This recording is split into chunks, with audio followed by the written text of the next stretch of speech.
भारत ने परिवहन के क्षेत्र में एक ऐसा कदम उठाया है जिसने वैश्विक स्तर पर हलचल मचा दी है। भारतीय रेलवे द्वारा विकसित की जा रही हाइड्रोजन फ्यूल से चलने वाली ट्रेन ने दुनिया का ध्यान आकर्षित किया है। यह कोई सामान्य तकनीकी प्रगति नहीं है, बल्कि एक ऐसी उपलब्धि है जो न केवल भारत को पर्यावरण के क्षेत्र में अग्रणी बनाएगी, बल्कि ट्रांसपोर्ट टेक्नोलॉजी में भी नई परिभाषा गढ़ेगी। रेल मंत्री अश्विनी वैष्णव ने जानकारी दी है कि दिसंबर 2025 तक भारत में ऐसी ट्रेनें शुरू हो जाएंगी जो न तो कोयले का उपयोग करेंगी, न ही डीजल या पारंपरिक बिजली का। ये ट्रेनें केवल हाइड्रोजन से संचालित होंगी, जिससे वे शून्य प्रदूषण के लक्ष्य को पूरा करेंगी। यह बदलाव भारत को ग्रीन इंडिया की दिशा में तेजी से आगे ले जाएगा। हाइड्रोजन से चलने वाली ये ट्रेनें विशेष फ्यूल सेल तकनीक का उपयोग करती हैं, जिसमें हाइड्रोजन और ऑक्सीजन की रासायनिक प्रतिक्रिया से ऊर्जा उत्पन्न होती है। यह ऊर्जा ट्रेन की मोटर को शक्ति देती है और कोई हानिकारक गैस नहीं निकलती।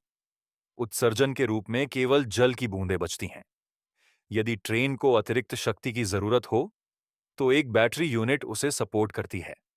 इस बैटरी में अत्याधुनिक लिथियम आयरन फॉस्फेट तकनीक का इस्तेमाल किया जाता है, जो न केवल टिकाऊ है, बल्कि पर्यावरण के लिए भी अनुकूल है। यह ट्रेन सिर्फ एक परिवहन साधन नहीं है, बल्कि भारत की तकनीकी सोच और आत्मनिर्भरता का प्रतीक बन चुकी है। इस परियोजना में भारतीय वैज्ञानिक, इंजीनियर और रेलवे के तकनीकी विशेषज्ञ मिलकर काम कर रहे हैं। जहां कभी भारत तकनीक के लिए विदेशों पर निर्भर था, वहीं अब वो स्वयं ऐसे नवाचार कर रहा है जो अंतर्राष्ट्रीय मंच पर प्रतिस्पर्धा में खड़े हो सकें। भारत की वंदे भारत ट्रेन पहले ही दुनिया में चर्चा का विषय बन चुकी है। अब उसका एक नया वर्जन, वंदे भारत 3.0, विकसित किया जा रहा है, जो पहले से ज्यादा स्मार्ट, ऊर्जा कुशल और आधुनिक सुविधाओं से युक्त होगा। इसी क्रम में हाइड्रिल नाम की हाइड्रोजन ट्रेन भारतीय रेलवे की उस सोच का हिस्सा है जो रेल यात्रा को शून्य उत्सर्जन की ओर ले जाना चाहती है। हालांकि जर्मनी ने 2018 में दुनिया की पहली हाइड्रोजन ट्रेन शुरू की थी, लेकिन भारत की योजना कहीं अधिक व्यापक और आत्मनिर्भर है। जर्मनी की ट्रेन को तैयार होने में 8 साल लगे थे, जबकि भारत इसे तेज गति से विकसित कर रहा है।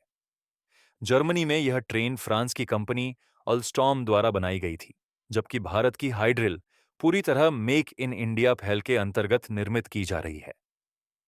बेंगलुरु की एक तकनीकी कंपनी मौजूदा डेमो ट्रेनों को मॉडिफाई करके हाइड्रोजन फ्यूल सेल और कंट्रोल सिस्टम के साथ जोड़ने का कार्य कर रही है। भले ही देश में इलेक्ट्रिक ट्रेनें पहले से मौजूद हैं, लेकिन बिजली उत्पादन का एक बड़ा हिस्सा अभी भी कोयले और गैस पर निर्भर है, जिससे प्रदूषण होता है। इसके विपरीत हाइड्रोजन फ्यूल से संचालित ट्रेनें पूरी तरह से स्वच्छ ऊर्जा पर आधारित होती हैं। न केवल ये ट्रेनें धुआं और जहरीली गैसें फैलने से रोकती हैं, बल्कि देश को ऊर्जा के क्षेत्र में आत्मनिर्भर भी बनाती हैं। भारतीय रेलवे ने 2030 तक अपने पूरे रेल नेटवर्क को जीरो एमिशन यानी शून्य प्रदूषण की ओर ले जाने का संकल्प लिया है। इसका मतलब है कि आने वाले वर्षों में देश की हर ट्रेन, स्टेशन और इंजन पूरी तरह से स्वच्छ ऊर्जा से संचालित होंगे।